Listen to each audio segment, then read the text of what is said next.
Cotton, who has a new bill to end U.S. dependence on Chinese manufactured pharmaceuticals, which is something we've been talking a lot here about in recent days. Senator, thank you very much. Good to have you with us today.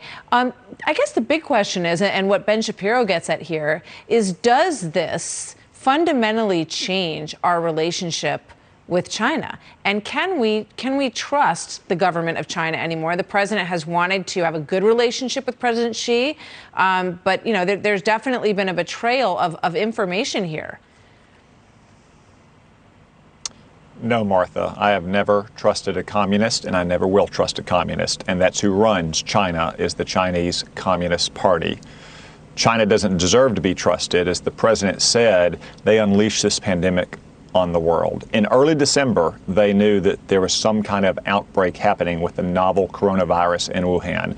If they had acted quickly, rather than lying to their own people, suppressing the whistleblowers and lying to the world, then not only China, but U.S. and other scientists and researchers and epidemiologists and other experts from around the world could have helped them contain this in Wuhan or in Hubei province. Yeah. But look what we have now, a pandemic and a severe global recession, again, because of the Chinese Communist Party's dishonesty, corruption, and incompetence. But, in the early stages, President Trump said, I had a long talk with President Xi today. He's got it under control. They're handling it. That was definitely the message. So, a question that I would have for him at this point is, will you ever say that again? Will you ever trust him? We have so many sort of, intertwining economies, so many issues between our two countries, so much debt that they hold of ours. Can we ever have those kind of conversations again and work with them again? Well, Martha, simply because we can't trust a communist like Xi Jinping doesn't mean that we don't have to talk with them.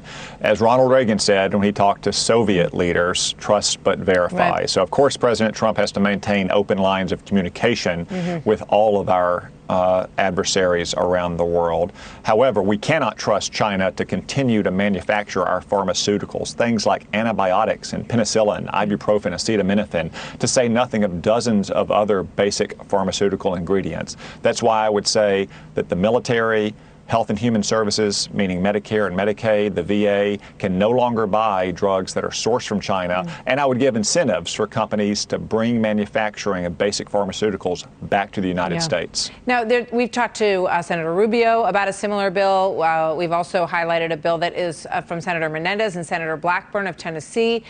So why are there so many, I guess? And when can we expect that this will pass in the Senate and get rolling?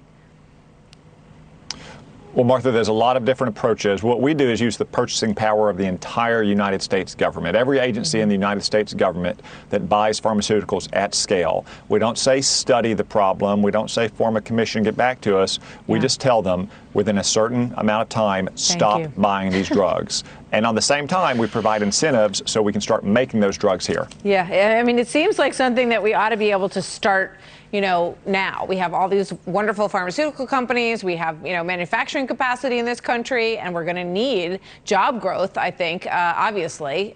Who would have said that even 2 or 3 weeks ago? But that's the situation that we're in now. So it would be great to see, sort of an American push to bring some of this manufacturing back here so we're not so reliant. Your home state has 62 cases today, up from 33 yesterday. What's your reaction to those numbers, to that doubling, which we've seen in a lot of places today? Yeah, it's sad, but it's not surprising, Martha. Our governor is taking the initiative. He just announced that all restaurants and bars will be shut down to any kind of dine-in service, the way some states that have many more cases have. I think he made the right decision. We're working very carefully with our state authorities to make sure they have proper testing protocols as well. And schools are in session right now like they are in so many other places. Our governor shut down schools about a week ago. Again, that's a tough decision, but it was the right decision. Yeah. The way we get people back to work, the way we get the economy back up on its feet is to stop the spread of this virus as quickly as possible. Yeah. So the steps you've seen taken in Arkansas are prudent steps, and they're going to be taken, I think, all around the country soon. And we do that by staying home and by limiting our activities dramatically. And I think, everybody knows that. We need to pull together and to pull that off, and we're going to watch that that curve flatten, like we've heard from Dr. Fauci so many times. Just a separate topic before I let you go here. This is a quote from the Washington Post today about testing, which obviously we were behind on.